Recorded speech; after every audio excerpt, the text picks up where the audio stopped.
you had to wait 16 years, 16 whole fucking years from the time Rocky 5 debuted in theaters and absolutely bombed because of how atrocious it was of a film, to 2006, 16 years later again, I must emphasize, when you got Rocky Balboa. You think to yourself, you scratch your head and you wonder, wait a second, 16 years after the fact, we got the worst Rocky movie that left us all with a sour taste in our mouth, Rocky fans and or not. Why would I go watch this again now? He's fucking 16 years older in real life. He looks like, well, he doesn't look like shit. He just looks like kind of loose, not so solid shit. But he's still holding up for his age at that time. And it's Rocky Balboa again. Oh, I used to watch Rocky when I was little. I was a kid, whatever, too. Then again, it must be tough for those that Rocky Balboa was their probably first ever Rocky movie that they watched either start to finish or just first Rocky movie period at all. But then again, you got to really sympathize and feel bad for those that Rocky 5 was their very first Rocky movie ever. Taken in full on, start to finish. And or maybe imagine a teenager at that time in 1990. They see Rocky 5 poster on the fucking thing at the theater too, written out in letters and all that, dragging a girl out for their first date, whatever, to see Rocky. Like, oh, I don't want to see Rocky, but, hey, come on, it's the 5th one of the Rockies, so it's got to be good. If they made 5 of them till now, this is brand new, we'll be able to get away from, each other's parents so we can have time to neck and or make out, what they used to call back when, at least. I was 5 years old. I wasn't making out with nobody but my fucking, my finger after having dug deep inside my nose for boogers and shit. But, I digress. Teenager in 1990, stressed out, no place to go but fucking the backyard if they had a home, or, their hallway, lobby, if they live in the building and shit, to make out and or neck. So why not take advantage of going to the theaters with an allowance and the budget and shit too, the popcorn, the soda, and, the popcorn with the hole at the bottom so he can stick his dick in between, and when she gets, halfway through the popcorn, she starts feeling like, oh, you got more butter. Oh, great. Whatever, too. But imagine having that be the movie playing in the background while, maybe that well she's sucking your dick, or you're just, again, first, second date, whatever, you're just about to make out, or you start making out too, and you got all that bullshit going on in the background. You miss something, you try to fucking pay attention, but then you don't care because you realize this shit fucking sucks as far as Rocky 5 is concerned. So what incentivizes you to go see Rocky Balboa, Rocky 6, aka, in the theaters when it comes back out 2006? You probably got a sour taste in your mouth because you left a sour taste in her mouth because you couldn't enjoy the full-on blowjob. You couldn't enjoy getting some head in the theater because you were trying to make sense of the fucking wait a second. So he's got brain damage, but he was still stupid enough, and Adrian was stupid enough to trust Paulie, of all people, to trust someone else financially to take care of all this shit. Meanwhile, that guy was laundering money, buying fake shit, probably buying NFTs like 30 years early when they didn't even fucking exist, let alone Bitcoin was ever like something anyone could have fantasized or dreamt of. And also not paying taxes properly, which is a motherfucker too. Because of all things, yeah, we get it. Rocky ain't no good with money. We saw that proof positive in fucking Rocky 2 throughout his fucking career. How is it that they trust the right people enough throughout the span of Rocky 1 to 4, but then around the time of Rocky 5 is when all of a sudden they say, you know what? We've been trusting the right people for so long up until now. Hey, we trusted the right people up until now. Why not let Paulie take a shot at managing our money? Oh, but Rock, what do you mean? He doesn't even know how to finish the bottle properly. He cracks open one bottle of whiskey, leaves a fourth of it left, and he goes right to the next one. What do you mean, Rock? It's like, hey, he's your family. You got to bet on family. You got to trust family. Why not give him a shot? And then they did, and next thing you know, fucking Paulie trusts the wrong person, and then Rocky 5 pretty much establishes itself from the ground up, unfortunately. Losing all this shit thanks to fucking dumbass Paulie. And you witness all that shit going down in 1990 as a teenager, hard on, you blew your fucking load right in her mouth, you left a sour taste in her mouth, you had a sour taste in your mouth after taking that fucking movie. 16 years later, let's say you were like 13 when you were getting that action going on in 1990. 16 years later, you're fucking 29? 29, almost 30. You're like, why the fuck would I bother with this piece of shit when I got one of the most unrecognizable, forgettable blowjobs, because I don't even remember blowing my fucking load in this hoe's mouth. And then you go and you fucking watch like, oh, you know what? Ah, gotcha. Almost said it. But no, we're going to wait till the fucking end to tell you what the fuck the deal is with Rocky Balboa in depth. The reason, even I guess, for Rocky Balboa, Rocky 6 exists, is because even Sylvester Stallone himself, Rocky, the writer, the creator, director on and off of the series himself, realized at some point Rocky 5 was no way to end the franchise, as it was implied, not really clearly or necessarily like that, but it just ends right there. You get no updates, you get no branch offs, you get no, spin-offs per se for any other of the characters involved. But then again, who would care enough outside of Rocky himself in that Rocky universe for them to have their own fucking series? I mean, nowadays we're knee deep in the whole fucking, a movie came out 10 years ago. Now we're getting the series of this one character that was on for like 2 episodes. They get their own mini-series on pick a fucking streaming service. There's so many out there right now too. That'd be interesting. I mean, he did confirm at the Rocky vs. Drago director's cut, like pre-screening Q&A, whatever, that there is going to be the series telling the story of Rocky up until Rocky 1. I don't know. I don't want to say Amazon Prime necessarily, but Amazon Prime was the one place you could get Rocky vs. Drago, the director's cut, so maybe they cut a deal there. Who knows who's financing that or who's backing that up, but it'd be interesting to see. I like to see one for Apollo. I mean, he is kind of like the next in line after Rocky, because every other character's been like a one-off. Maybe Drago,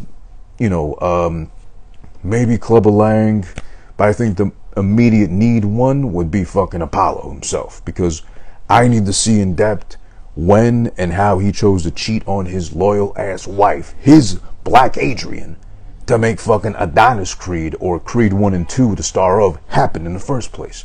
But we digress. That's Apollo Creed, mini-series talk, whatever, side 2. Even Sylvester Stallone, again, getting back to the point, knew that Rocky 5 sucked hard. Sucked the fucking big one. Bombed in the box office, surprisingly enough, was the only Rocky movie up until that point to have like a tagline which simply was, go for it, which made no fucking sense. The poster even itself, with him like punching the air with his fucking leather gloves and jacket and the fucking whatever you call that hat too, looks stupid, to be honest. I'm sorry. Behind the American flag, which we get it, we use the American shorts in Rocky 4 and all that too, but it just looked so 1990ish, where like 1985's Rocky 4 wasn't so bad. It was good. I'm not going to say great. It served its purpose. But then you go with a 5 and it's like, what the fuck happened? What did I just watch for like an hour and 40 minutes, almost 2 hours and such, of I don't know what the fuck he's saying. I don't understand what's going on. How does this even fucking happen to somebody, even though Rocky is confirmed to be pretty much stupid otherwise, and only good with his fucking fists and hands, to trust another fucking idiot, a drunk idiot on top of that, with all his money, and to leave him broke, and they still happen to have the house back in Philly. Rocky 5 has really confused the fuck out of me, and it really disappoints me. It hurts me to say that too, especially because, rest in peace, that's where, Sage Stallone, Sylvester Stallone's legit son in real life, I guess, made his acting debut. And it does hurt me to say that too, in the sense of he's really showcased a lot in that movie. But all in all, besides that sentimental value attached to it, Rocky 5 is a bad movie, and the worst easily of the whole franchise. So he had a lot to fucking do with Balboa, which, if I remember correctly, there was a lot of what's the word? There was a lot of pushback from the studios to trust that another Rocky movie 16 years later after the fact would be something people want to go watch and see in the theaters, or let alone flock to. But they trusted him enough. He said, fuck it, let's go do it. And they did it. And we got Rocky Balboa. Because again, quote Stallone, he said himself he was negligent in the production of Rocky 5. And he admits again, he left shit up in the air. As far as, if I remember correctly, Rocky 5, the end credit song was a fucking Elton John song of all things. I don't remember the name of the song. It was touching, but it's weird to have fucking Rocky and Elton John go hand in hand like that to end things off, presumably, because the credits does play back like black and white, like colorized images of like all the past key moments from like the past movies in the Rocky franchise, so you can kind of safely assume it's all done with Rocky 5. Why would he ever fucking revisit? Why would there be a sixth one? You know, is anything going to be able to salvage the damage done with Rocky 5? But then we get Balboa, luckily enough. Also, funny thing about Rocky Balboa, Rocky 6 otherwise, is that initially, instead of facing Antonio, I'm going to mess his name up as easy as it looks, Tarver. I'm not a boxing guy, so I don't know, to be honest. So feel free to correct me in the comments, whatever pronunciation-wise, as far as his name's concerned, and no disrespect too. But instead of getting Antonio Tarver as the first choice for the film, for the antagonist, for the guy that Rocky has to go up against, they initially wanted, which makes a lot of sense at the time, popular, well-known, already a household name, they wanted Roy Jones Jr. Apparently, the story goes, Sylvester himself tried to get in touch with Roy Jones endlessly, like to no end, to like, again, hey, yo, I want you to be in my movie, why not? And all that too. Voicemails, emails, a whole trail of messages left for Roy Jones, which, if I'm not mistaken, I think he might have been too busy running his music label with the rappers he had signed, and I forget if he was rapping too or whatever too, but there was a whole time when he was in Double XL, he was in fucking whatever other magazines at the time existed that covered hip-hop like that, and it's Roy Jones rapping, or Roy Jones hiring a bunch of rappers, and that whole mess too. But point is, he didn't get in touch with him. He never could touch base with Roy Jones, so they went with the next best option, which was Antonio Tarver, which apparently he had like a series of fights with Roy Jones, him winning the last 2 of the 3 with Roy Jones Jr., and why not, I guess? It seems like he's the next in line to do it. I will say this in advance as my critique, one of them, of the film, because the film is far from perfect, but, you know, serves its purpose as the 6th entry into the Rocky franchise. I don't love his acting, meaning Antonio Tarver, or Mason the Lion Dixon, as his character is portrayed in the movie. I don't love his acting, and I guess this is the case of when, okay, it's a drama, it's an action, it's a boxing movie at the end of the day too. This is why you don't hire necessarily athletes or experts in their own field to do anything else outside of it, because the guy cannot act. The guy has the same fucking face the whole time throughout the movie. I don't know if it's his eyebrows are too thin or what's going on there, or a lazy forehead, but this guy has no expression in his fucking face. His dialogue's weak, his delivery of the dialogue is weak. He don't convince me for shit until it comes time to see him in the ring doing his thing in action, better yet said. That's what he does well, obviously, because he's trained for as long as he's lived, practically up until that point, to be a boxer. But as far as an actor, who said you had to be an actor or act while you box? You don't have to pretend to hit. This ain't wrestling, this ain't pulling punches, whatever. In the ring in boxing, you gotta fucking hit the guy, and that's the point of winning. Knock him out hard enough so you can win and move on to the next fight and eventually become a champion, etc., etc. But it's more proof positive if I had to rank everybody else besides Rocky that had to act or pretend to be a boxer in the whole franchise. I think he's easily the worst, because even with Rocky 5 being the worst movie of all the Rockies, no question there, no contest whatsoever, even Tommy Guns wasn't that bad, to be honest. I mean, the movie itself was pretty bad, but then the ship's already sinking. What do you expect the fucking crew and the seamen to do? Pause. But the fucking jump ship eventually at some point. But before they jump ship, aka Tommy Guns in this case, I forget his real name in real life, forgive me, what is he left to do but try to salvage the ship? You know, take a fucking pail and at least dump some water out, so he buys the fucking women and children who are supposed to be off the ship first, you know, just like Titanic as Leo DiCaprio.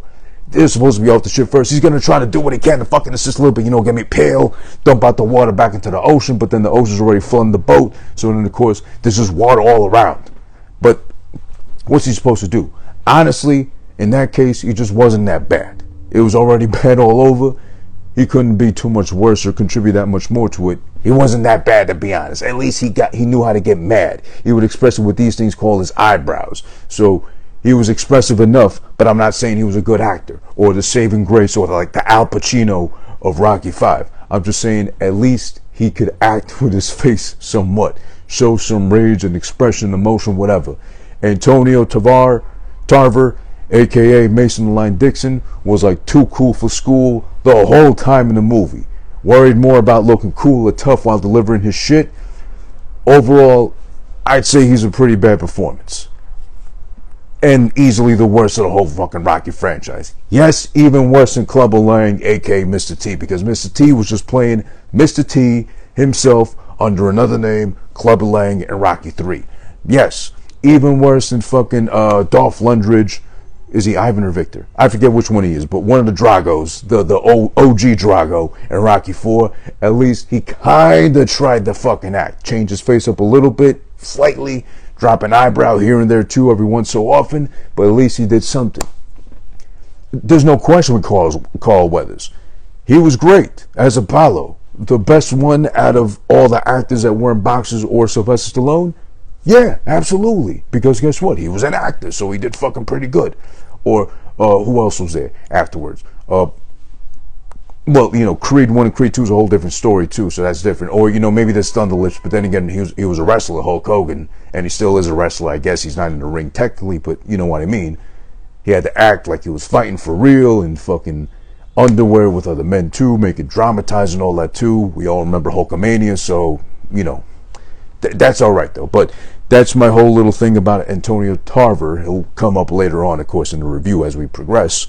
But I had to get that out the way also. And one more fun fact is that Sylvester Stallone also said to USA Today, in the process of writing the script and making Rocky Balboa possible, is that in the original script regarding Adrian, which is spoilers by the way, you only had like 15 years to watch the fucking movie, so don't come crying to me like Evita about Argentina if you didn't know this. But Rocky 6 or Rocky Balboa, as we're about to get into right now in full depth, Adrian's dead. She's been dead for 4 years. 2002 is when she fucking RIP'd. And of course, Talia Shire only got more beautiful and more presentable as a piece of ass, or Rocky's right hand, in the, couple sense, of course. Throughout the whole franchise, she's gone. Now, regarding that decision, which seemed like that came out of nowhere, that's a fucking gut punch, literally, to your fucking emotions. If you've been watching, or if you've watched all the Rocky movies up until that point, going into Rocky Balboa was like, wait, Adrian's dead? This is what he said. He said in the original script, she was alive. But it just didn't have the same dramatic punch, pun intended. I thought, what if she's gone? That would cut Rocky's heart out and drop him down to ground zero. So, in that case, dramatic swerve, emotional fucking terrorism of the highest regards, absolutely. Because up until now, we know nothing more than Rocky and Adrian. Yo, Adrian, I did it when he fucking won in Rocky 2. Clubber Lang talking all that messy talk to him and then to her to rile him up enough to finally get in the ring with him and lose the first time with Clubber Lang. By who? By talking to Adrian and getting her pussy wet at the thought of BBC, but of course she kept quiet, like a church mouse, because she's not going to say nothing, at least in public. But later on that night, when she was probably flicking a bean, because it seems like Rocky and her never fucked, considering they had one child only, she was probably thinking of what it'd be like to be with Clubber Lang or going the distance, going 15 rounds with him and such. I digress, but still, once you see that Adrian's dead, once you see a headstone, Adrian Balboa, dead 2002, it's like, wait a minute. When were we ever going to expect this to happen? They would have grown old together.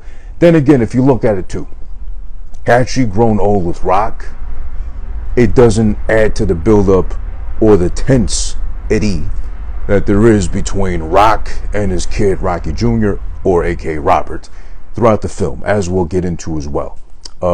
Well done acting wise by, I forget his name, I think Milo in real life. He plays himself again in Creed 2, which is a great little, like, not Easter egg, it was like right in front of the film. It was like a big part of it too at the end of it. But great job by him. But yeah, it does add to the drama, the tensity of his son and him, which oddly enough they have kind of like a, I don't know, falling out earlier on, or just like the son kind of holds a grudge against him just because. But we'll get back into that later on as we progress with the review. Adrian's dead. So he did it for the sake of, we're going to grab him, and we're going to grab him good, and we're going to hold on to him the whole time for the whole ride, as far as Rocky Balboa is concerned. So that's a good start, right? Okay, so now without further ado, let's get into it as far as the in-depth review. It's only done here on Who This Been Watching is for Rocky Balboa. 15 years later, anniversary review for Rocky Balboa. Originally released on December 20th, I believe, roughly, give or take. So this is one of those few Rocky movies that didn't come out in or on around like Thanksgiving time. A lot of, I think almost all of them except for 3, or was it 2? Maybe 3 came out like in May or something like that. I forget, to be honest, but whatever. I digress. All right. So as far as the movie's concerned, how it starts off with the building up of, but also breaking down of the champion, Mason the Lion Dixon, as we established, already played by Antonio Tarver. He's the heavyweight champion of the world. He's undisputed. He's undefeated. So he seems like he's the epitome of the boxing world right now. The fucking Floyd Mayweather, the big name, the household name, the one selling out the pay-per-views. Except they keep calling him out for being a paper champion like they did Tommy Guns when he fucking won the title and shit. So it's a matter of, hey, wait a minute. This guy's undefeated. He's young. He's black. He's obviously good with his hands because he's got an undefeated streak and shit too. But, oh, he's boring. Or he's been fighting, pussies, pushovers, cream puffs, as a lot of them refer to him as far as his opponents are concerned too. So he's upset. And the crowd, the audience, is upset by him because he just seems to get off too easy. So those 30 and such victories he's had up until then, undefeated by the way, seems to be like they were just given to him like fluff pieces. So no one's happy about that.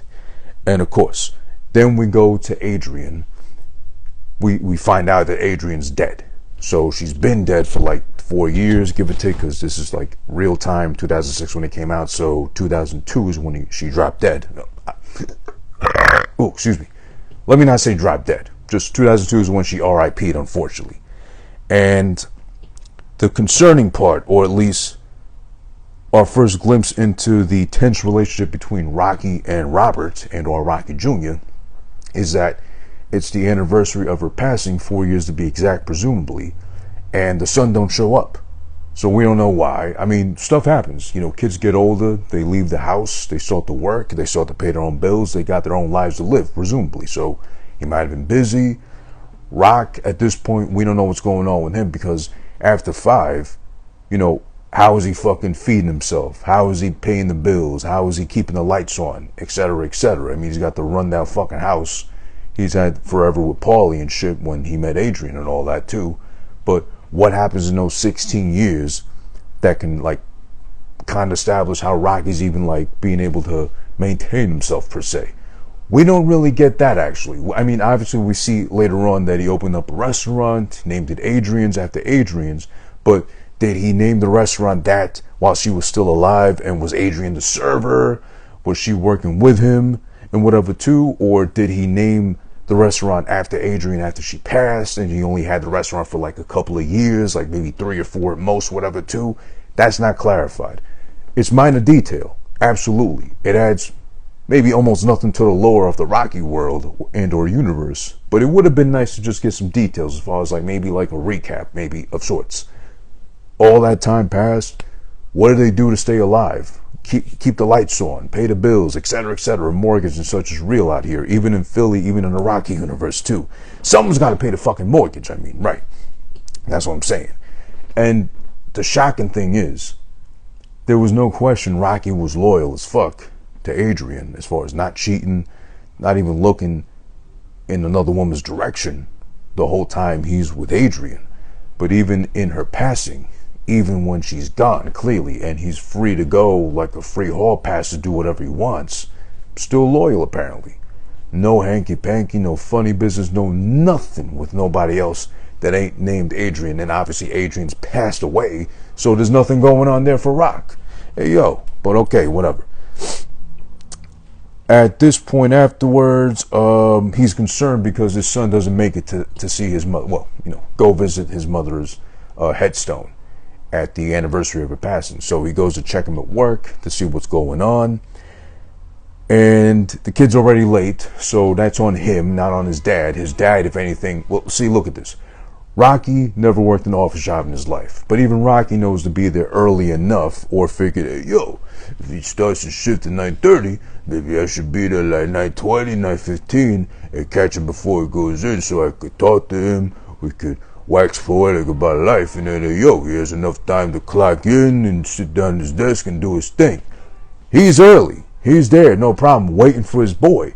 But his boy, his son, is the late one. And as everybody's been guilty of at some point too, I don't care how responsible you are, whatever too, at some point you take your job for granted. Well, when the world was normal outside, I mean, you take your job for granted and you show up, oh, you know what, I can leave at this time and still make it just in time to fucking scan my badge, go into the office, get upstairs to my desk, etc. too. I've done it too. Come on. When I was working in the office, yeah, and I lived like practically a 10-minute walk from work. I was lucky enough in that sense. I knew to fucking roll my ass out of bed at a certain time and only have to walk this certain path, less foot traffic, get there quicker, but then I can still get, my Dunkin' Donuts right before I clock into the office and make it just in time. Never late, just in time. Like 9:30 on the dot, I'm there like 9:29, 45 seconds in, clocking in already. Just made it too. But he's a fucking late asshole. So it's on him. Of course, his boss catches him downstairs in the lobby, which is everyone's worst nightmare. You're about to fucking swipe in, or you're like even a minute late, whatever, and your boss is there just to be a dick or an asshole, or coincidentally just there. Oh, hey, look who's late. Ha ha ha ha ha. You must not care about your job, and whatever, Johnson, but in this case, Balboa. So he gets scolded, he gets chewed out by his fucking boss of all people, which makes you think, listen, my dad's Rocky Balboa. I could be 50 years old. Okay, he's not that old, but I could be like 30 years old. I could be almost 30 and shit. My dad's what, like 50-ish, whatever. I could call my dad to come beat your ass if I really want to, or if you get in my face like that. If he's a fucking, like, world-renowned and esteemed boxer like Rocky Balboa was. But he takes it like a little bitch. He gets his ear chewed off by his boss.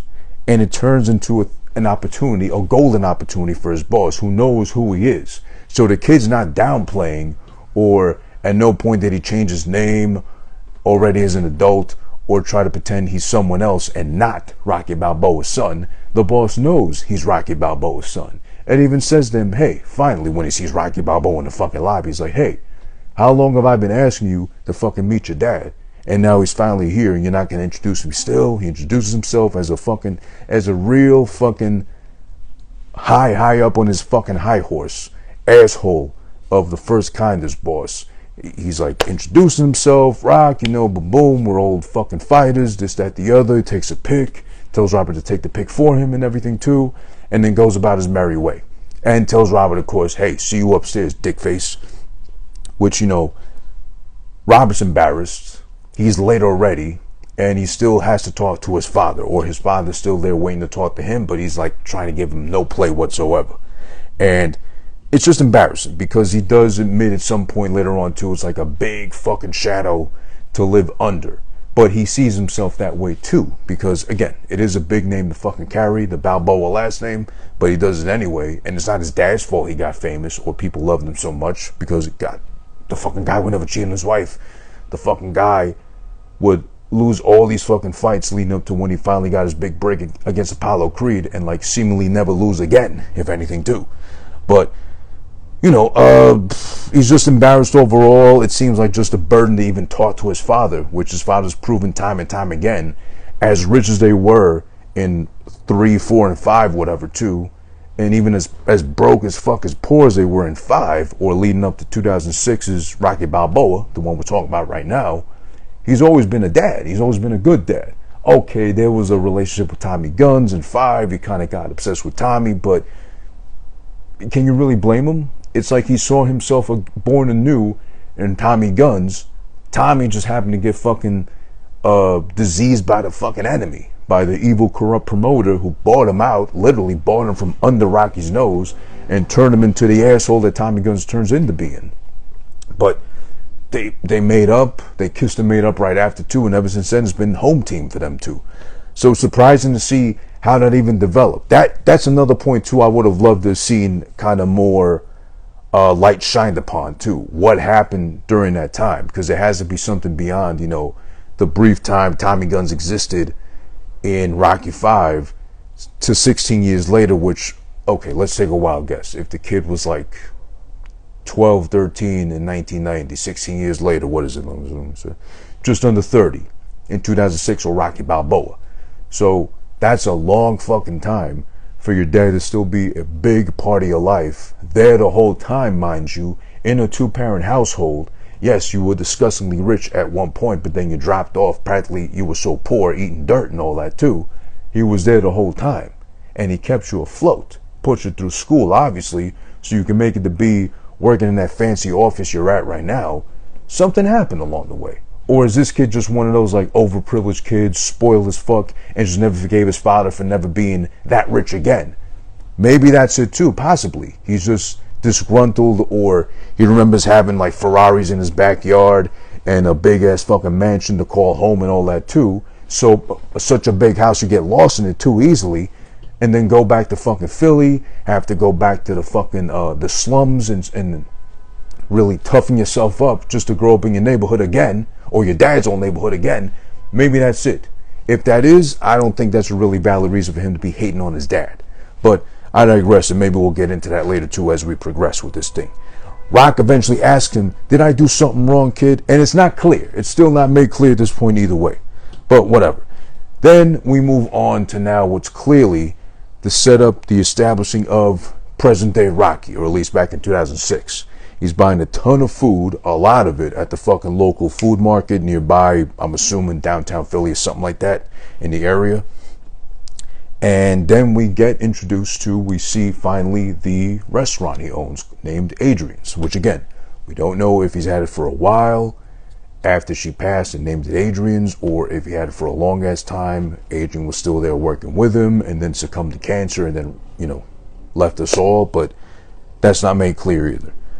But it does turn out, funny enough, hey, here's Spider Rico, which we don't see or hear about ever again since, you know, Rocky 1. Obviously, his very, very first fight, the opening fucking thing we see in Rocky 1, Spider Rico.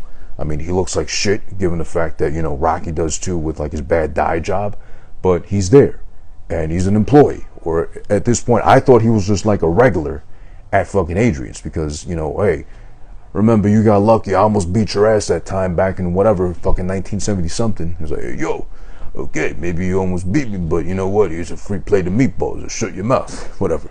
So he kept him fed.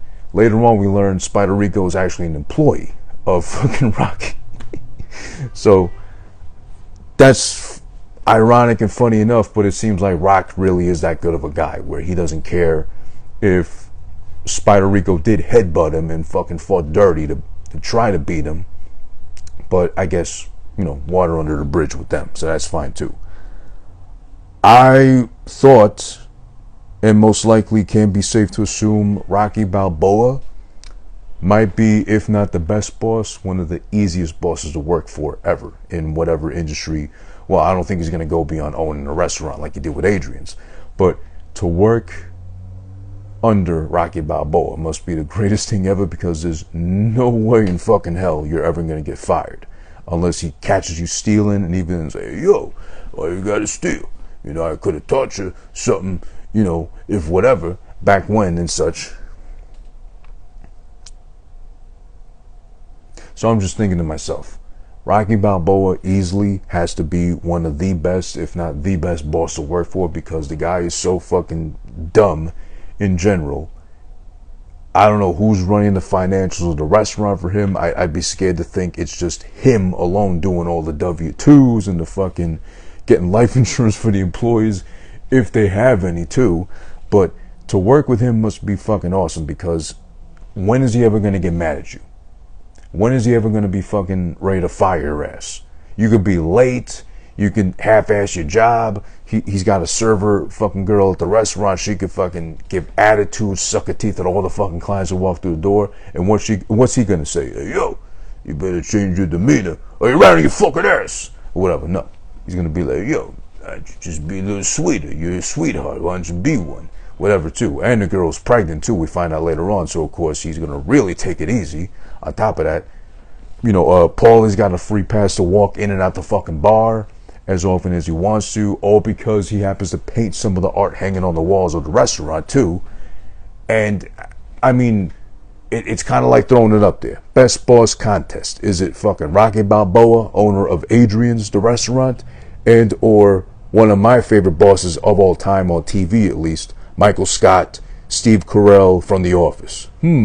That's a tough toss-up right there. I mean, you got Rocky, again, pretty dumb. Once you get in his good graces, you got a job for life for as long as you want to stay there. There's no risk ever getting fired. He's an endearing dummy. He's got stories for days. And God forbid you get caught in a scuffle in the restaurant, at least he'll be able to defend you and beat someone's ass for you. Severance package, I don't know so much if that's secured with Rocky Balboa as your fucking CEO versus Michael Scott from The Office. As a fan of The Office, I would know actually. Terribly unfunny, but he means well. I mean, if you laugh at least at some of his jokes, you'll be so good in this fucking book. I'd say pretty much guaranteed to keep a job for life if you want to. Maybe if you buy him fucking, I don't know, a sandwich or a coffee once in a while, or like, you know, you bring him bacon that you made in your own little George Foreman grill that you didn't burn your foot on at home trying to make the bacon, you might get in his good graces. He might talk to you a little too much. He might share a little too much with you. He might get involved too personally in your own life to your own liking. But then again, also very endearing and very dumb, but very marketable as far as presence is concerned. And also, he knows how to sell. So, and your business will stay afloat with him until a paper company becomes extinct, because who writes on paper like that anymore, really? I don't know. That's a tough toss-up right there. But I was just thinking that at some point, too. Like, damn, it'd be awesome to work for either one of them, too. Because guaranteed work, and at their expense, most likely, you'll have fun with your boss, which is such a rare thing to fucking say for any employee ever. Again, that's a good point to make right there. Let's see. Okay, so in honor and remembrance of Adrian's passing, he takes Paulie along with him because the kid just like fucking flakes him all the time. He takes Paulie with him on kind of like a little tour of memories of him and Adrian's favorite spots. So that includes the old fucking pet shop, which is apparently still there, but just abandoned or not in use any longer. It includes right across the street, of course, Mickey's Gym, which is like dilapidated, worn down. I forget, is it like out of business entirely, or do they use Mickey's Gym in Creed? Because there's 1990 to 2006, 16 years. Mickey's Gym's out of business, it seems like at this point. I can't remember, to be honest. And then there's 2006 to 2015 for Creed 1. So almost 10 years later, and Rocky's in the gym training and all that too, or training other people. No. Oh no, didn't someone buy out like Mickey's Gym or something? I don't remember, to be honest, but I think it's safe enough to say that Mickey's Gym is like all but gone. It is just literally the building left standing. So they go there. They go back to his old fucking place where he had the fucking studio apartment where they first made out and shit, and I'm assuming made. No, they didn't make. No. Wait, they go into the new house in Rocky 2 with the child born already, so give or take. Okay, so yeah, they did make fucking Rocky Jr. Robert in the old studio fucking rundown room Rocky was renting out for the longest time with the shitty looking couch and the fucking turtles and all that too. Then they go back to the ice rink, which is no longer there. And it's only at that point there, at the ice rink outside of it, that Paulie's like fed up. He's tired, he's old, he's fat, he's drunk. He just wants to go home. He's done with the fucking little tour of memories and shit too. But really we find out it's due to Paulie feeling so bad about having treated Adrian so shit-like while she was alive. Or at least throughout every fucking Rocky movie short of Rocky 6 Balboa when she's dead already. We established that. So he does drop a gem on fucking Rocky when he tells him, you're living backwards, change the channel from yesterday. Because again, it's more emphasizing Paulie's personal pain, having treated his own sister like shit the whole time. And it is true. I mean, he's doing a whole little, I mean, it is nice in memory, you know, in remembrance of, you know, Adrian passing, to do a little tour of like their favorite spots or like the key moments of like past Rocky films to kind of rekindle memories, at least for himself, Rocky. But Paulie is right to an extent. Like, why even bother doing that? Because it's just going to hurt you more. You're obviously in pain now, still remembering, and obviously it hurts me. It cuts me down to my fucking soul to even think of how I treated my own sister like that. Like shit. Alright. So from there, he goes to the fucking local bar. I don't remember if it's the old ass bar from Rocky 1, which was like the piece of shit that was there. Whatever, where we first get introduced to Paulie. Might be. But he goes there, and all of a sudden he just meets the bartender, which is Little Marie from Rocky 1, who told him to screw off because he was a creepo. After walking her fucking punk ass home, dragging her away from the fucking chain-smoking kids on the corner, too. But, okay, there should be a thank you that's long overdue there eventually. I'm sure they exchanged it at some point, too. But I was a little concerned when it was revealed to be Marie, and she confirmed it was her. And she tried to play down or deny that she said, screw you, creepo, to him at the very end of the walk. I was a little concerned about the age difference, because if Rocky was 30-something when he walked her ass home, and she was maybe 10, whatever, okay, so that means, what, from 1 to like 76 to 2006, we established 30 years plus, so Rocky's in the 60s. That means she's in her 40s. And she's not bad looking at all, too. She's still, you know, I'd say a looker. So I was a little concerned initially, but I did the math in my head. It took me a little while, too. But then, okay, everybody's of, you know, good age and shit, too. Whatever. Not like it was going to be illegal, but it was just like, how big is the age gap between them like that, too?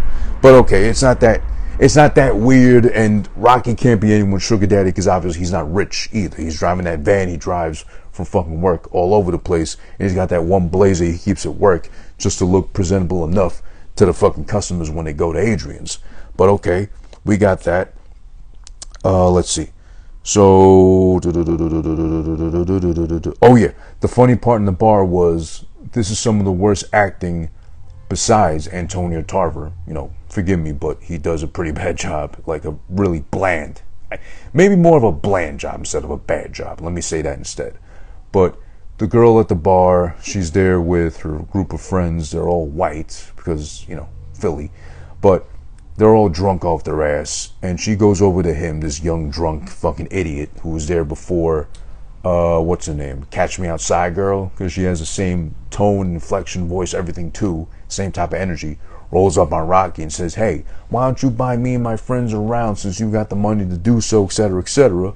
Rocky's polite enough to just take her hand off his arm, put it aside, and she says, oh, you think you're better than me? You think you're better than me because you take my arm and you take it off of yours, and because you got money or whatever, you ain't no better than me. And just so hard body does like the worst Cash Me Outside girl impression before the Cash Me Outside girl existed and or blew up on Dr. Phil.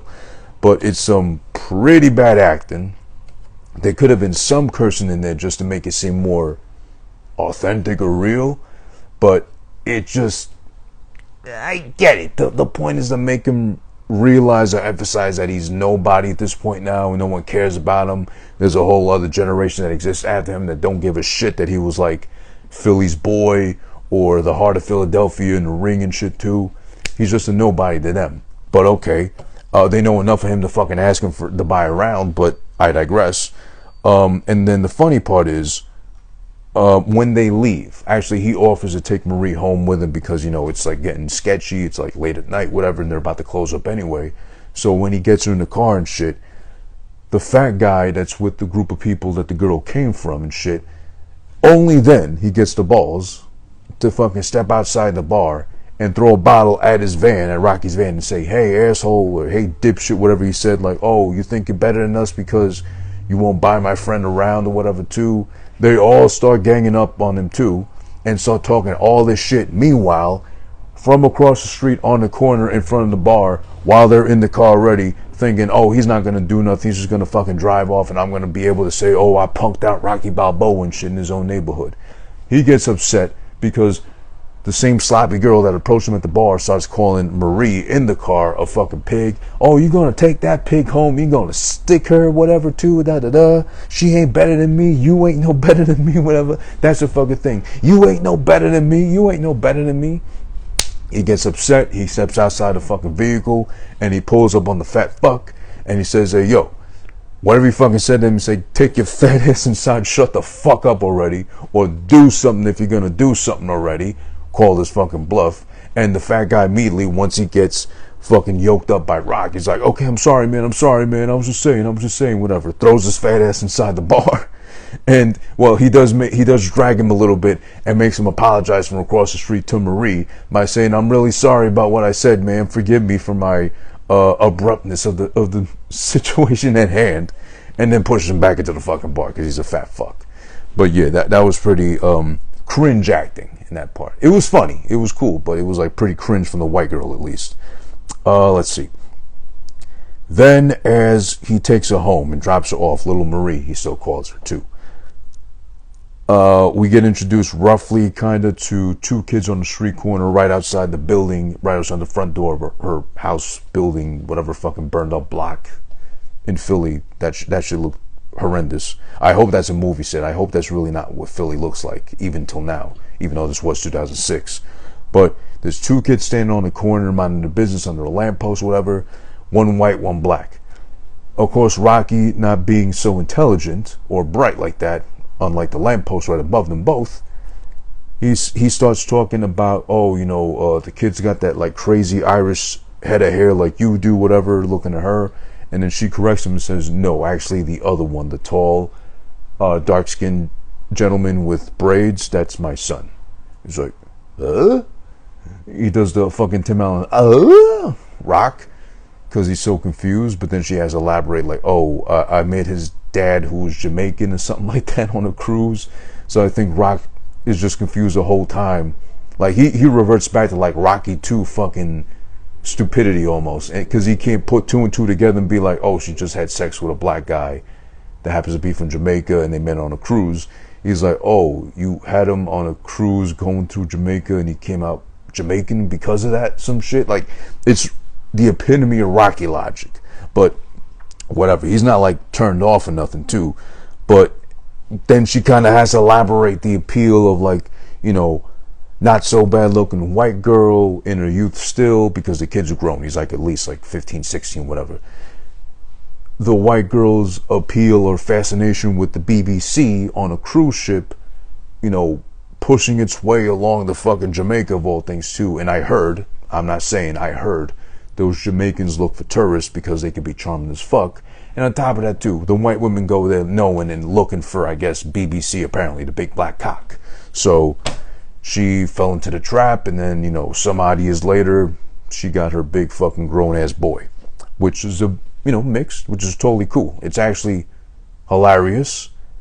I don't want to accuse the movie of trying to go for, like, was it race baiting or trying to be diverse like that forcibly, but then again, he did have the world champion from 1 and 2 be played by a black man.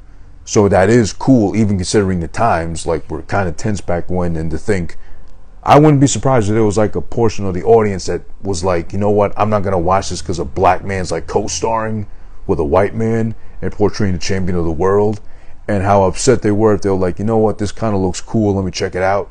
Then they make it to the end of Rocky 1, then they see the black man won. So just imagine all the clan members that fucking sat through that shit thinking, oh yeah, the great white Italian hope's gonna beat his ass, and then like, what? The black man kept the title and he won? Shit!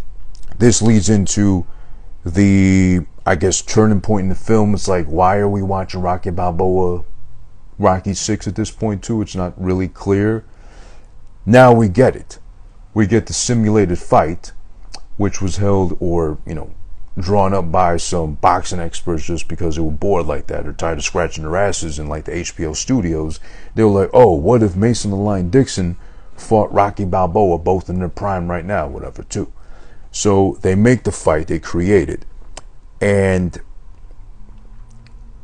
obviously Rocky's the winner, because that's the whole point of a Rocky movie. It's not like they're going to recreate a fight to be like, oh, it would have been interesting. What if they recreated the fight like they did, only to show Rocky losing? Like, oh, even if he was in his prime, when he was fucking Iron Jaw, whatever, too, he would have still lost to Mason fucking the Lion Dixon and shit like that, too. That would have been interesting. But no, instead they went with the fucking 3D generated fight, and Rocky wins that shit because he was the people's champion. Philadelphia loves him. He was always the underdog, and he's beaten much bigger, much better, etc., etc. So, the panel of experts also add salt to the wound by just saying Rocky was, again, people's champion, most accomplished, most heralded, most loved. So, of course, he would have won. Of course, he would have demolished the champion at that point, too. It doesn't matter because Rocky's the best ever, etc., etc., too. It happens to play at the bar where his son, Rocky Balboa Jr., is at the bar with his fucking co-workers trying to unwind, relax from a tough week, day at work, whatever. It's playing there to his inconvenience, and he's fucking pissed. He's seething just because, again, my fucking dad's getting the center of attention. My dad's getting all the focus again. I gotta fucking play second fiddle to my dad. People love my dad so much too.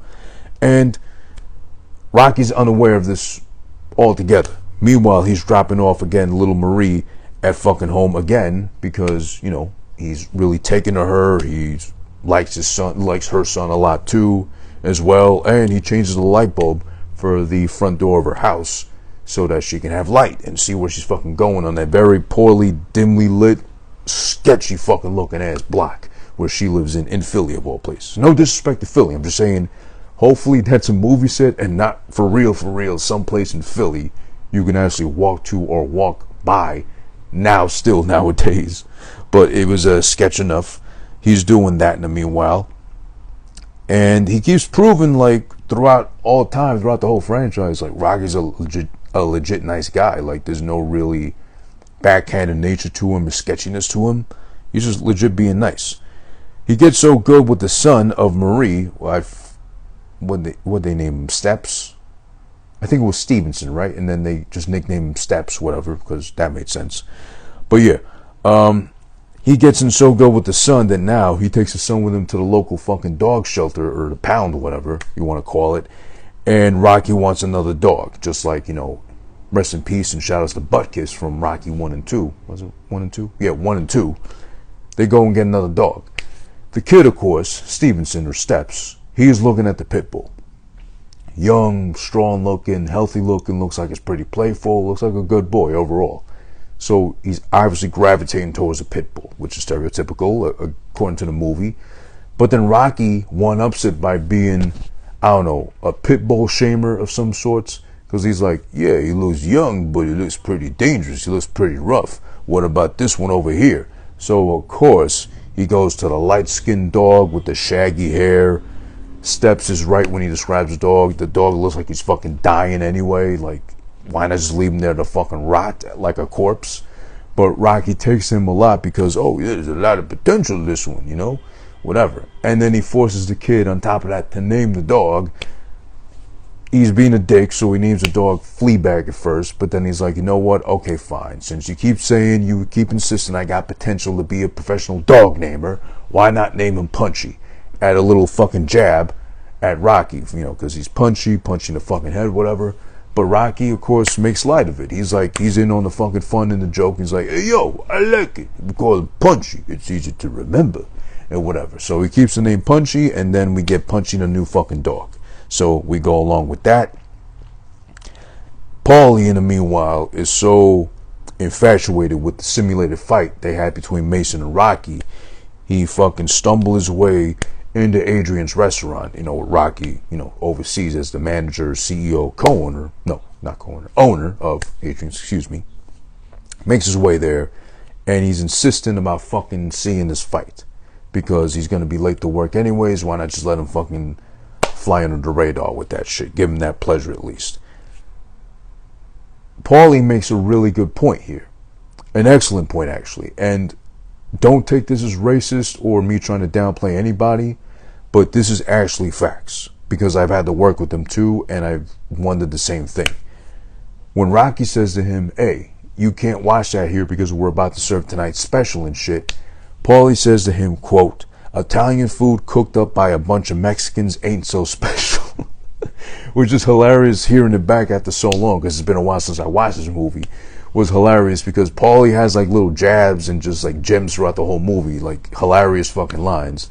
And it may come off as racist too, because even Ron's like, hey, yo, come on. And he does have a full Mexican staff working downstairs, serving up and cooking up all the food. But it is true, and shout out to all the Mexican workers out there that work the kitchens of whatever the ethnicity is of where they're required to work and or make the food for. Pizza shops, Indian food. I've seen them all too, work all kinds of kitchens. They learn the shit. They learn the menu. They learn how to properly season. They learn how to properly make it. Maybe not like fucking the actual hands of like an Italian or whoever else would make their own food, but they get pretty fucking close.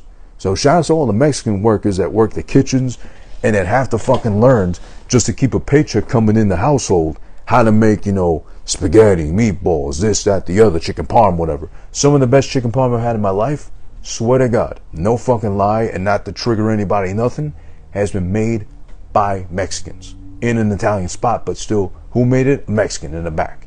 I've had to work with them too in a couple of restaurants I used to work at too, and I will be fucking amazed. And I told them much times, I don't know how you did it, but you learned this shit and you made this shit just like somebody from Italy, just like somebody from France would. So kudos to you, and chef's kiss to the chef, of course, who I'm not going to kiss because I don't go that way, but still, I digress. Paulie's rude, as always. He's a dick. He knows nothing but to be a dick the whole time. He sees the fucking dog behind the bar. He calls him a fucking ugly dog. He sees Steps hanging out at the restaurant too. I'm presuming he's working or just checking out the artwork there too, drawn by Paulie, excuse me. And as he makes his way out the restaurant, he don't say a word to Steps because he's a fucking pussy. But as soon as he leaves the fucking establishment, Paulie says, hey, who's the criminal? Whatever. Which, is crazy, but that was hilarious too, kind of. Not to fucking agree with Paulie like that, but it was kind of funny. And I miss those kind of jokes too. But, let's see. So he finally gets to watch the shit in the restaurant. Rocky looks at it too. This time it's different though, because they're replaying the fucking simulated fight. But this time the panel that's up there for questioning, at least the guy that represents Mason Dixon and some other guy in the panel too, they're really shitting on Rock. Like, okay, this is clearly fabricated in favor of someone who's a Rocky fan. They love the idea of Rocky. They were a Rocky fan growing up and shit too. Modern day, nowadays, Rock will get his ass beaten by the champ. And then the other guy in the panel goes, oh, Rock was such an... The other guy in the panel goes, oh, Rocky was such an overrated fucking fighter. We really, blew up his ego to the size of a Macy's Day Parade balloon to make him think he was, a legit champion or actually so good like we remember him to be, da-da-da. So he's kind of feeling himself, in a way, you know what? Maybe he got something to prove still, whatever. Because from there, we go to fucking his relationship again with his kid. This is still developing as the movie progresses, too. So now Rocky drives out late at night to wait for his son outside of his place, because thank God at least he knows where his fucking son lives, his ungrateful little bastard. Robert pulls up, he sees his dad outside and shit. He's like, what are you doing out here and shit too? Rocky drops the bomb, and you know what? Hey, yo, I thought maybe I'd start trading again, at least do some local fights and shit. I still got something left in me, why not? So he drops it off on him, but really it's just his excuse again to kind of rekindle the flame with his boy and try to see if they can try that again as far as the home team shit they used to do back when Rocky 5 and such. It's really endearing because he's sincere in his approach and all that shit too. But basically, his son tells him, listen, there's nothing left to prove. Don't fucking bother doing this. Why even go through with it? So he tries to talk him out of it, but of course it's Rocky. Punch you in the fucking head. And he's got the dog to reaffirm that too. So he's like, he just goes through with it anyway. Before going through with it again though, he goes back to Paulie. Paulie is at work, they talk, he's at the meat factory still, whatever. It looks like Paulie's a foreman at this point. I think just off his seniority or they felt bad for having Paulie there that long, or because they had to come back after so long. Like, fuck it, let's just give him foreman. Like, it's not really like rocket science or whatever, too. Paulie addresses it as having a mental disturbance, clearly, because what's left to prove? He's so old and retired, and maybe he was alluding to Rocky 5, where they told him, hey, you got brain damage, you're gonna fucking die if you ever go back into the ring again. But there's no mention clearly of that being said. So he kind of digs it out of him, surprisingly, kind of like a therapist, kind of like a psychiatrist of sorts. Paulie's actually pretty wise throughout the whole fucking movie. He makes a lot of valid points. And Rock clears it up by saying there's still some stuff left in the basement, referring to there's still something inside of him, like a beast, like a rage, like an anger that's got him upset and frustrated with everything going on in life. It all boils down to the point that Rocky's really just upset that Adrian's gone. Adrian's left him, as he said, because he couldn't imagine life at that point, or ever, better yet said, without Adrian being immediately at his side, at the hip, to fucking kind of guide him through, or just be his right hand, gal, which she's always been throughout this whole time, and all of a sudden now she's gone. So I can only imagine that kind of level of pain. I thank God I haven't gone through that myself, but I can only imagine you've been with someone for so long as your spouse, your other half, and then all of a sudden they're gone, because you envision a whole life with them, plans, goals, celebrating all these milestones as far as anniversaries, and then she's just gone one day. So I can imagine too, on top of that, Rocky having been so loyal to her from day one, never even looking another woman's way, never even alluding to that shit, it's really got to hurt him a lot. So all in all, it does come down to the fact that, okay, his son kind of said no and told him not to pursue it any further. Paulie's telling him, hey, let the past go already, and I got a job, so I can't be there to help you train either.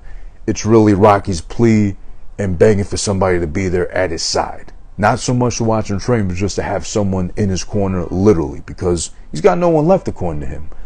Adrian, the one by default that would have been there always, is gone. So he's got no choice but to kind of look to where else he's got left. His son and or his practically brother, Paulie, in this case too. But no one's really there just yet. But he does persist and pursue this further by getting tested by medical directors and or doctors, I guess better yet said, because he wants to pursue his boxing license again with Philly, which he's before a panel down at Philly's City Hall, whatever you call it too, that big ass nice building I seen once when I was in Philly the last time with shout outs to I Am Mix. Nice looking building. So he's there. They make it clear and they confirm, yes, you passed your fucking medical test, whatever, to be clear that you can box again. But in our best interest, we cannot approve your request for a boxing license because we look at responsible. If something happens to you, it's in our best interest and nothing happens to you, just so we don't get blamed as the bad guys. Which turns into a pretty riveting scene. And this is where we get proof that something happened between Rocky 5 and Balboa, where the brain damage might have just been like one doctor's misdiagnosis, or what the fuck was that doctor saying? Because now all of a sudden Rocky's damn near prophetic, poetic, everything he's saying impassioned, like really determined to be like, you know what, I'm gonna box again and I'm gonna get this license some way somehow, because he really lays it on thick with them. He's just telling them, hey, listen, maybe you guys are doing your job, but what are you trying to do from stopping me from doing mine? As far as trying to shit on my dreams, as far as telling me I can't do nothing no more. It's a really impassioned, like really nice little monologue he does that he gets into the courtroom. You'd almost fucking be fooled into thinking Rocky became a lawyer at some point too, because he pleads his case really well in front of these fucking 5-6 old fucks that just want to protect their own ass by not giving him a license so he doesn't have to fight again and possibly get really hurt and or die in the ring this time too, because everybody fucking read into the fucking brain damage shit too. He's able to convince him enough to have him fucking approve it anyway. We only find that out by the next day in the paper. It's in the fucking headlines. Rocky approved again to fight because he only knows how to be a fighter at this point too. So fuck it, let's just give it to him. And it's fucking, again, no mention of the brain damage, so it's a little surprising and alarming there too, that they approved it and or that the medical director said he's good to go. Okay, whatever. After that, we cut to, again, as I mentioned, the paper shows that He's approved. His son reads the paper. Well, the paper's given to him by his coworker saying, hey, look at your dad. Ha ha ha. He's in the news again. Fuckface. Reads the news and he's upset because he just told his dad, don't fucking do it. Why are you doing it? And then his dad did it anyway. Then from there, we cut to fucking Rocky trying to convince Marie to work for him in the restaurant because he's tired of seeing her probably down and out on her luck, trying to live off of tips, if any, that she gets from being a bartender in some fucking really dumpy dive-ass bar in South Philly. Takes a lot of convincing because she's like, you can pick so many other people besides me. Why would you want me? It's another touching scene because he's basically like, well, who stuck it in your head that you're no good to even do something like a maitre d'? Something like a greeter at the restaurants, hand out menus, sit people down. Simple enough fucking thing to do. He has to do a lot of convincing, a lot of fucking dad jokes pretty much too. This could have been trimmed down a little bit, I think, this part. But all in all, he finally convinced her that he's being a legit good guy, looking out for her best interest, and saying, you know what, you deserve a little better. Why not do better for yourself, work for me? And I'm sure, you know, even she had to think in the back of her mind, listen, I'm going to work for Rocky Balboa, who's a fucking dummy, and somehow is still able to stay afloat with a business. Who knows what's happening to the money, but as long as I get a steady paycheck out of this guy, I'm pretty much guaranteed a job as long as I want. So she goes through with it. Not really a lot of convincing done there too. But then surprisingly, from there, oh, and by the way, if you want a better mental image or picture of what she looks like, little Marie, I would say, this is me speaking, I would say she's like an older aunt to like Pam from The Office, like that same kind of hair, the big green eyes and everything too. She's nice looking. I'd say chef's kiss definitely for her because she's definitely nice looking. But I just had to get that point off because, you know, horny boy, whatever. But from there we go to Paulie. Paulie's minding his business, fucking busy painting while on the job as a foreman at the fucking meat factory too, only to get canned. They hand him a paycheck. Sorry, Paulie, send you on your way. He's so distraught and despaired. Apparently, Paulie actually feels shit too, that he takes the check and drops it on his way out of the fucking meat factory, only to show up right after at fucking Adrian's, Rocky's restaurant, with a whole fucking like pig's ass under his arm and just ready to drink anybody under the fucking table at the bar. He's pissed. He's not happy at all.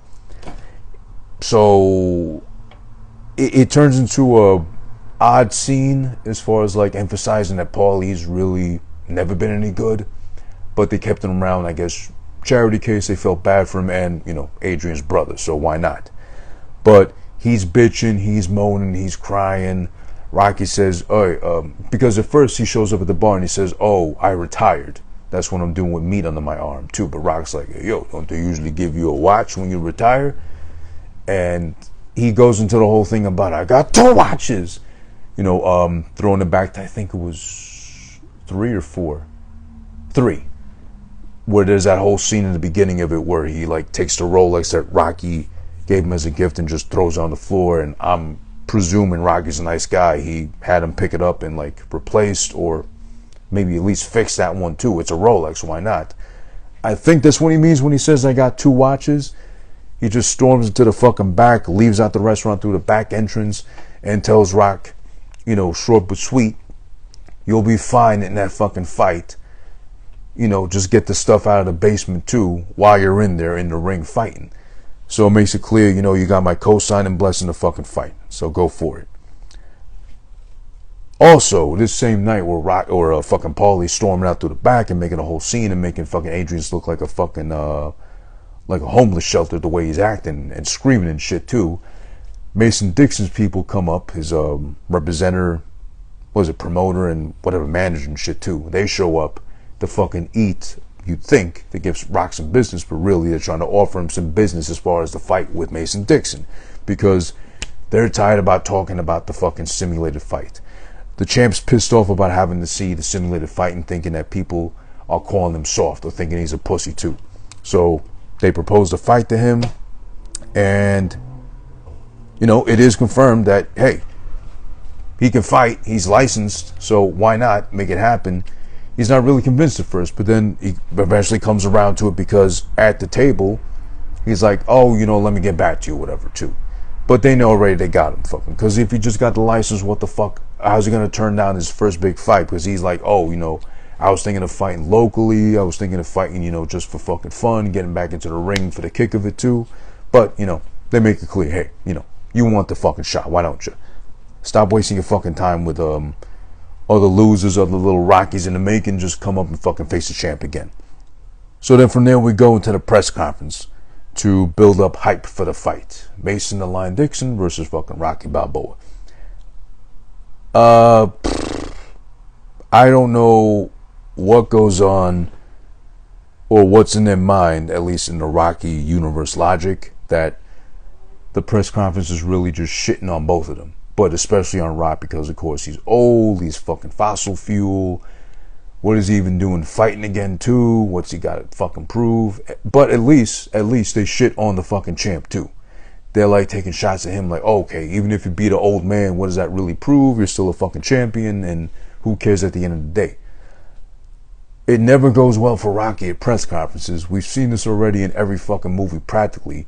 Why do they keep sticking this man at press conferences? They make fun of him, they belittle him, he's a joke, or they make jokes with him at his expense too.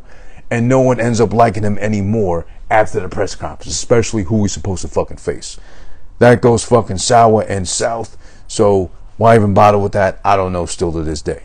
But we then cut to fucking Rocky Jr. Robert. He doesn't like the shit at all. He's fucking pissed. He's there eavesdropping on the press conference about, well, you know, I forget how the quote goes, but something about, you know, you might as well love, what is it? How'd it go again?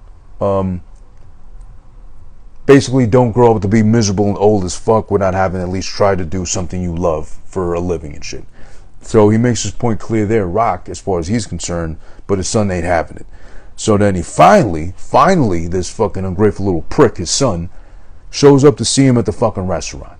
After all these times he's told him, hey, the anniversary of your mom's passing, come on through, I'm your dad, I'll make you something special, whatever, too. No, this is what fucking finally drives him and motivates him enough to show up at his dad's restaurant. Where I'm sure he's got a fucking unlimited free passes for breadsticks at least, or salad if need be. But that's his fucking boy. Finally he shows up to confront his dad about it too. He's saying, God damn it, why? Why is it that you gotta do this to me? Why do you gotta fucking embarrass me? Why do you gotta make me out to be, you know, second tier to you? Everybody loves you, so why can't you just fucking live with that and leave me alone and let me live my life and let me be? This is when we go into the, I guess, what's most memorable about this movie too, the very endearing speech that Rocky gives to his old boy.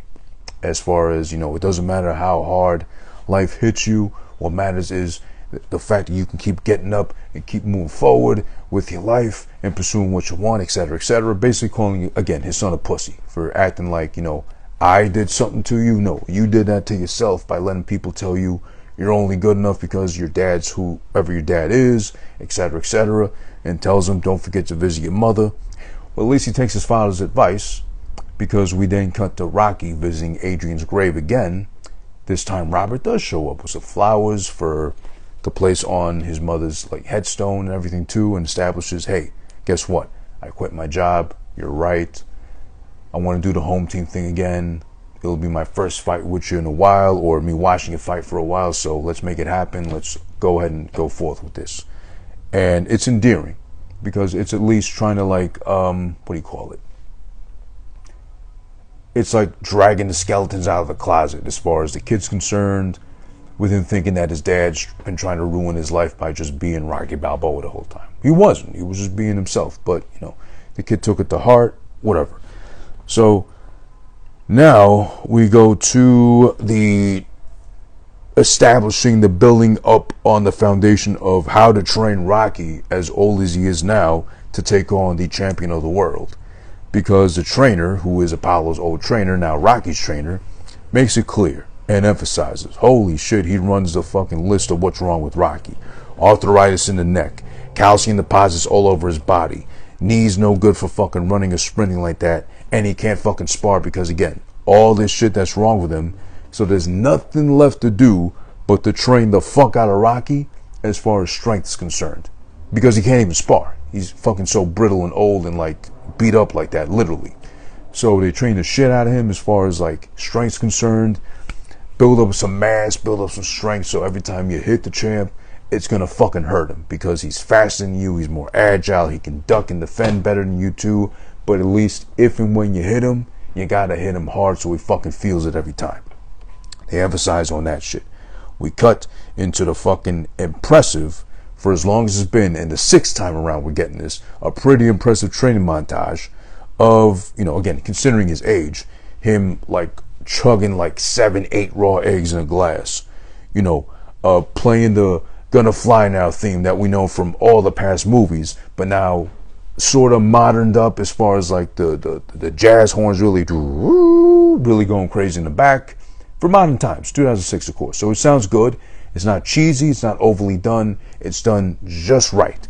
And also the training he goes through is pretty intense. He's squatting like, what, 4 or 5 plates on each side of the bar. He's doing clean. It all builds up to him finally getting the clean and jerk with like, what is it, 3 plates on each side, which is really impressive considering somebody his age. And even if it is just for a movie, they could have done some special effects, whatever, cutaway angles to make it look like he did all that weight, but he really didn't. No, he legit did all that shit himself. That is really fucking impressive. I think maybe, probably the most impressive of all the training montages we've had in all the Rocky films. I mean, listen, Creed 1 and 2, Michael B. Jordan was doing his thing and really showing off a fucking godlike, almost chisel-like physique with his training too. But for this one, considering the age, how run down and beat down he's been throughout this whole time, 6th time around and 30 years later since the first time he had a training montage in a movie, that's really fucking impressive for him to do all that shit he did. We cut then to Las Vegas for the weigh-in the night before the fight of Rocky and fucking Mason the Lion Dixon. Backstage, once they're getting ready after the weigh-in, they kind of just like call the night, go to the hotel room, etc., etc. Rock's with his son, but then the champ calls him over. And he reminds him, he tells him, he emphasizes that if you try to hurt me, let alone try to hit me, I'm going to take you out. And not to a steak dinner, not for surf and turf, but I'm going to take you out on a fucking gurney to the hospital. Rocky doesn't back down. He tells him, you know, people come here to Vegas to lose. I ain't losing. And I think he's not getting the point that it's really supposed to be, quote unquote, an exhibition fight. But maybe that was just, you know, formalities being spoken. And it really is just a fight. But really just to shut up everybody talking that shit about the champ, saying he's a pussy, never fought anyone for real. So now he's got to fight an old ass man, but it might still be able to take some shit from him anyway. So calling this bluff, per se. I forgot how it came up, but I think he asked the champ first if he's scared. And then Mason says, no, I'm never scared. And then Rock just shed some light on, which makes sense a lot of times. Like, well, he should work on being scared more because that worked for me almost every time, considering I'm sure he was scared the first time. He made that clear, actually, the first time he faced Apollo. The second time, too, afterwards, even though he went in with new motives and angry. With Clubber, with Drago, fighting for the sake of trying to make a good movie salvageable with Rocky 5, I don't know. So I guess he's been scared a lot of times, but it's worked to his favor. Okay, we go to fucking the hotel room. Rocky's all alone, kind of like contemplating, looking out the skyline in Las Vegas. Gets a knock on the door. Oh shit, it's fucking Marie. Little Marie. She brings him a fucking picture that she took from the restaurant of Adrian to kind of give him a good look and kind of like settle his nerves, per se, too. And she sneaks in a fucking kiss.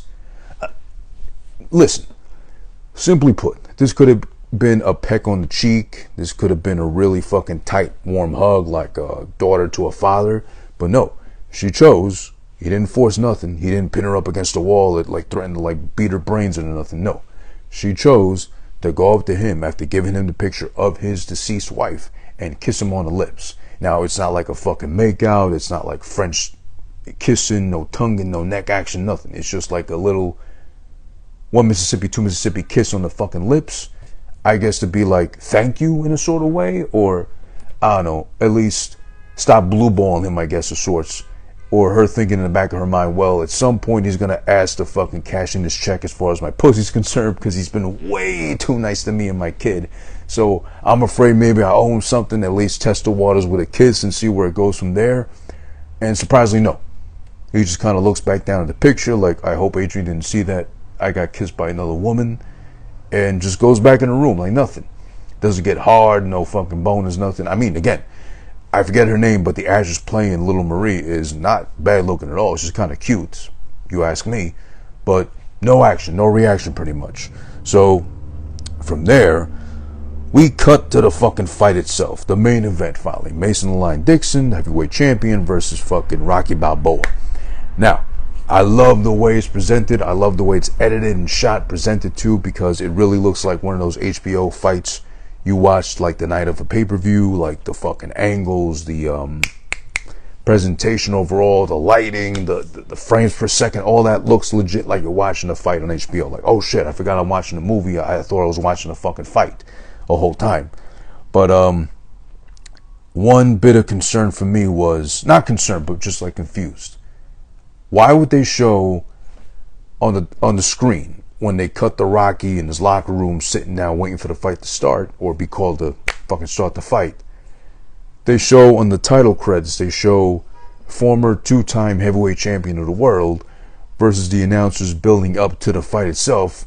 One of the guys, I forget his name, calls him the XXX champion of the world.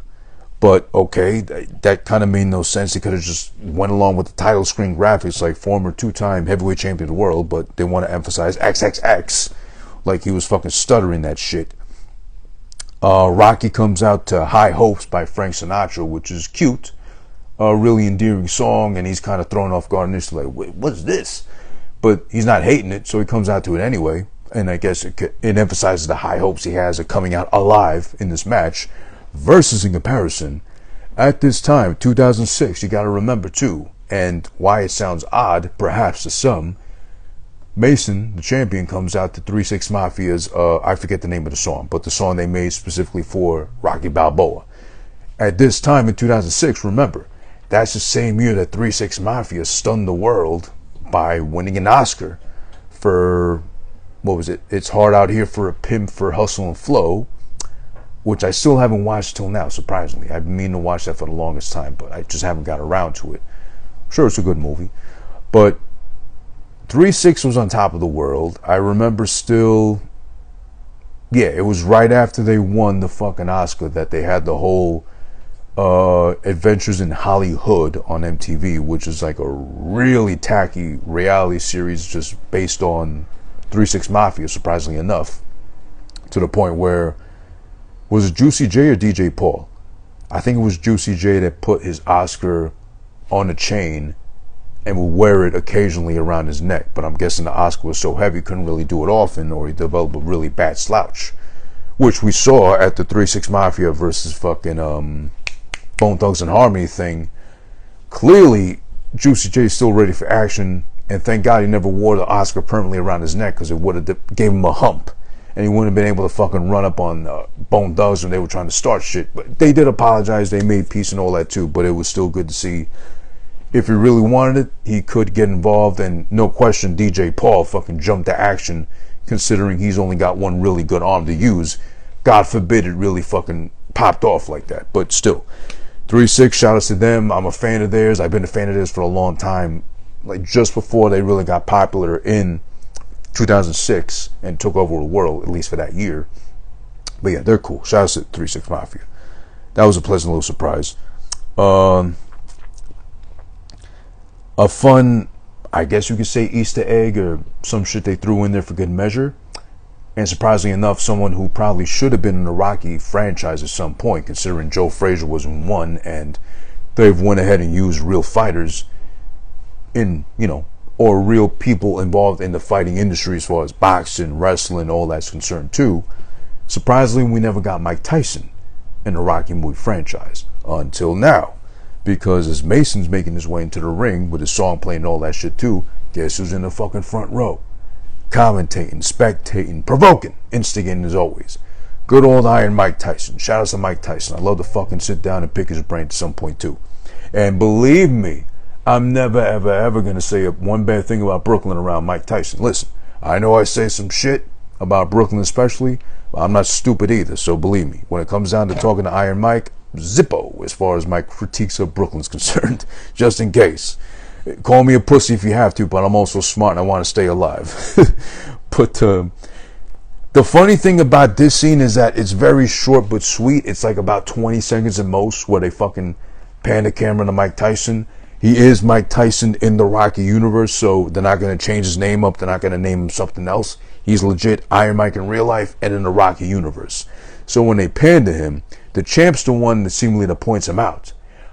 Iron Mike, good old Mike, is never one to fucking back away from being called out or saying some shit, even if there's a crowd and cameras around him too. So in return, just the trash talk, which I'm sure Mike really had to bite his tongue, even though it sounds like he's always munching on his tongue, considering he has the lisp and all that too. No offense, Mike, please don't beat me up. He says, quote, "You're not doing nothing. This is charity work. You got that midget," his words, not mine, "you got that midget in there with you right now," and whatever.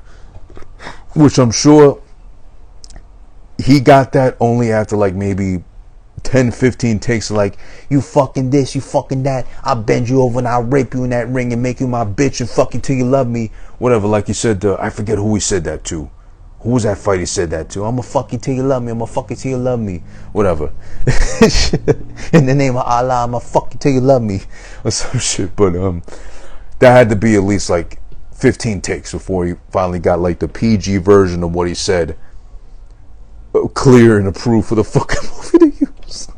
Because he definitely said some crazy shit probably at that point too. But good old Mike. Now another question I gotta bring up with Rocky universe logic and whatever too. If Rocky existed in real life, considering his stats, his record up until now, which only until now Rocky 6 I think were made clear of, is it really impressive? Because I had to look it back when they showed on the fucking title screen. Obviously I know it's a fucking movie. He's not a legit fighter, you fucking idiot. I know. But I'm just saying, if he was real in real life, like tangible, touchable object and shit too, 3D in the flesh, would he be considered impressive with a record of 57 wins, 23 losses, 1 draw with Apollo, Rocky 1. Spoilers just in case I ruined it for you, idiot. But otherwise 54 knockouts. So I'm not a boxing fan like that. I'm not an expert either, let alone, I'm not trying to say I am, but is that impressive? Because let's say you round up 57 to 60 and you round up 23 to 25. Okay, that's still not half of his fucking fights resulting in losses, but 60 to 25, okay, if we bring it back down to 50 and 25, obviously that's half his fucking fights he lost. So that's unimpressive. Even if just short of, 57 wins, 54 of them were by knockout, I guess that makes up for that being impressive as shit, for the fact that he's had all that knockout power too. But then if you go by Rocky logic, in Rocky 3, Mickey admits to set him up with a whole bunch of fucking softball, just lobbed him fucking easy wins too. So he wasn't really killing anything out here too. Or of those 54 knockouts, maybe like 37 of them were like easy wins. But then again, how many fights did he fucking have to begin with? Because he's been around for a while. He was not that much older, but old for the boxing world when he finally got his shot against Apollo Creed. Maybe that's where most of his fucking wins and a lot of losses come into effect. But I'm just thinking, is that really impressive though? Because it doesn't really sound appealing. Any guy with more than 5-7 losses, you can't really take serious, or can you? I don't know. Again, I'm just asking for the boxing fans out there. But again, 57 wins, 54 of them by knockout, but going hand in hand with 23 losses in his overall career. So 57 plus 23 makes 80 fights in total, 1 loss by draw, but 23 of those fights were lost. I don't know. It doesn't really sound impressive to me. Because in comparison then, you get fucking Mason the Lion Dixon, of course, in the movie. He's got 33 wins, no losses, undefeated champion of the world. And of those 33 wins, 30 of them are by knockout. So much smaller number, but no losses. And also what of the 33 fights, 30 are by knockout. So let's just say like a 90-ish average percentage of them are knockouts. I'd say he's much more impressive. So I go into that thinking, holy shit, Rocky's going to get murdered. But of course, Rocky movie logic, we go into the fight, and of course he's not.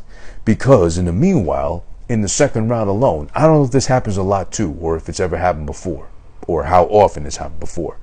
But Mason breaks his fucking left hand on Rocky's hip at some point in the second round, and he's still allowed to fight.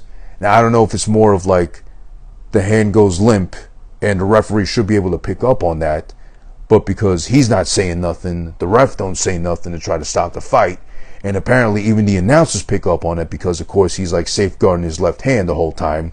So does that mean technically in boxing you can fight with a broken left or right hand and still continue to fight? Unless you say, oh, I can't, my hand's broken and shit. Is the ref going to say, so what, pussy, keep fighting? Short of you losing an arm or fucking your face flying off your head, keep fighting, whatever. That's just kind of like a little odd to me too. And I'll be more concerned because wouldn't it be more damage as the fight prolongs? But who knows? That's boxing logic, Rocky movie logic, whatever too. Also, a fun part to point out, I'm pretty sure maybe they still do this in boxing, all these fucking events like that too. But all the ring girls had this really tacky fucking, like, I hope not tattooed, but like really tacky writing on their chest for goldenpalace.com. I remember goldenpalace.com a lot from the Howard Stern show, because they would be sponsors on there, but they would be the sponsors they leave for like the very end of the show when, like, if anyone else is a Stern fan, when Fred used to read the fucking promos at the very end. Golden Palace was a big one too. And I remember, I think they paid somebody on the Stern show to like tattoo this shit on in their head. I think it might have been was it Cabby? It might have been Crazy Cabby, I think. Yeah, like he tattooed some shit of some sponsor on the back of his fat head to fucking fight Stuttering John. But it might have been Golden Palace, I don't know. But it just looks so tacky. Like, just, well, these girls first off have to have no tits really like that, to have the open space, the billboard space, to have that written on the chest. Because if they had massive jugs or titties like that, it's gonna fucking lose its whole purpose. Because you're only gonna be able to see the gold, and then the palace are like kind of lifting up or gravitating. Then you can't make out, wait, what is that, golden what? And shit, and whatever. Then of course, with it being a Rocky movie, Mason takes him all the way into the 10th round, which is the 10th and last round. Rocky drops to his knee at one point because he gets shook so hard by one hit. And then we have to slow everything down. He's talking to himself in his mind. He's like, yeah, you gotta remember what he told the kid. Doesn't matter how hard you get hit, you gotta keep getting back up and keep taking those hits until you fucking win. Or whatever. So he's down on his knee for a little bit of time, but he gets right back up to finish the fight. They both end the fight standing up, and no one's knocked down. Well, they're knocked out throughout the fucking rounds and shit, but no one's knocked out. So no one can claim a knockout victory in this fucking fight, which is supposed to be an exhibition, but they're really going at it. So God forbid exhibition just went out the fucking window.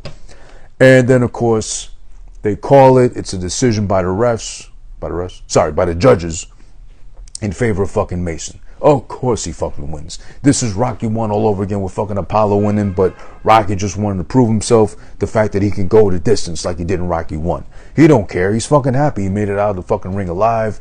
People are loving him. People are fucking cheering him on. Rocky, Rocky, Rocky, and all that shit too. He was a favorite going into it too. But at least now, mission accomplished apparently as far as getting respect for the champion too. Because he was able to go the distance with Rocky. He didn't kill him. Rocky didn't kill him either. But he stood toe to toe and they went mano a mano. Well, broken left mano to two functioning manos a mano versus Rocky. But, let's see. So now obviously with that, the champ goes up to fucking 34-0 as far as Mason, and then a 24th loss officially for Rocky Balboa in his professional career. Now this is cool too, because at the end, or the end of the fight, it just ends with Rocky walking out back into the entrance to go back to the locker room. But he's like, shaking hands and, saluting and acknowledging all the fans too. They cut it, or they freeze frame it at him shaking someone's hand, in the audience. So you see this the whole time for like a good 3-4 seconds. Now I'm wondering, listen, I'm kind of as pale almost as this person was that was lucky enough to have the last freeze frame handshake with Rocky and Rocky Balboa in his last official fight in the Rocky franchise series. I'm wondering, could I pretend that it was me? I made the trip down to Philly. I was called upon by the casting crew and they said they wanted my kind of skin toned hand to be the one that Rocky shakes last before heading to the locker room at the very end of Rocky Balboa. Why the fuck not? You're hired and shit. I wonder if that person, I'm assuming a guy, kind of looked like a thick hand, but maybe it could have been a girl, I don't know. I wonder if that person ever tried to play it up to their favor or tried to brag about, hey, guess who the last person was that Rocky Balboa shook hands with in Rocky Balboa? I was like, I don't know, Frank, who? Like, me! It was me. I was there. He shook my hand. You see? That's my fucking hand. You see my fucking hair around my wrist and my knuckles? That's me right there. It's like, Frank, I can't really tell. There's a lot of light in your fucking hands. Like, it's me, goddammit, you fuck. I'm just wondering. Maybe that'd be kind of an odd but cool flex, though, either way. But there's no way of proving it, though. Well, obviously, you can't say if you were Mexican or black or Chinese or whatever, oh, it was me. No, dickhead, it wasn't. I can fucking see it. It's not your skin tone, but whatever. That's some fun with the Rocky shit. All right, so then now we go into a very endearing scene now, where he goes to visit Adrian's grave. Do you call it a grave? I guess, or headstone. Let's just say grave, because, you know, her name's right there. He goes to visit her one last time, apparently, you know, whatever, and says, yo, Adrian, we did it. As far as, I guess, he proved himself, he got rid of his fucking stuff in the basement internally, he's able to live with himself again and move on from the loss of Adrian and or the misery that came with it too. And also, he's back on good terms with his son. Now, the odd thing is that two things actually. One, the kiss with Marie seems to be endearing and or cute enough to be like, well, in the back of your mind, what if, in the case of Rocky, he got with Marie, because she is as endearing, as nice as Adrian's always was. And she seems to have Rocky's best interest at heart, because she has to give him pep talks too. She hands her the photo of Adrian before the fight to remind her, hey, you're not alone. This is what she would have wanted for you, and she always believed in you. Now you got to believe in yourself and want it that bad. So I don't remember if in any of the other shits, as far as Creed 1 and 2, there's ever any mentioning of Marie after that. So maybe they just stayed friends. She kept blueballing him, or he really is legit that nice a guy where he doesn't even want nothing in return like that. Which would be surprising. It's not odd, and it's not like it doesn't exist, but it would be odd. But then again, Rocky, as loyal as he is, wouldn't be surprising, to be honest. There's that. Whatever happened to Marie and Steps in this case too. Oh, one more thing too. What happened to fucking Punchy? Because that's 2006. Then you fast forward to fucking 2015 for Creed 1. That's just short of 10 years. The dog already looked old and decrepit and beat up as shit. No wonder, of course, Punchy made sense to name him. The dog probably died. I don't think he gets another dog. Otherwise, there's no dogs in Creed 1 or 2, I think, if I remember correctly. And in 3, it's not until Creed 2, the very end of, spoilers just in case, that we get to see Rocky's son again. Obviously, Creed 1's about fucking Adonis Creed. Obviously, his life, Rocky's just heavily involved. But no mention of fucking his son. What was it? No, sorry. There's a brief mentioning, but no seeing his son in Creed 1, where he says, oh, he moved to Toronto with his wife, and I think he had a kid or something like that. And it's not until Creed 2 where finally he decides to call his son. No. I think he tried calling his son in Creed 1, and then in 2 he finally goes to see his son up in Toronto or wherever in Canada it was, just to be pleasantly surprised that he has a grandchild. Now there's that too, because there's a whole movie between Balboa and Creed 2 where there's no mention of the son. Did they really have another falling out like that after establishing home team again, his son being in his corner with this fight against Mason, the Lion Dixon 2? Did they really just have another falling out where the kid was like, I'm fed up with your ass, I'm running away fucking up north to Canada just to get away from you? That's really unclear to me too. But we are at the end of the movie now, and I will add this at the end, call me a curmudgeon, old fuck, whatever.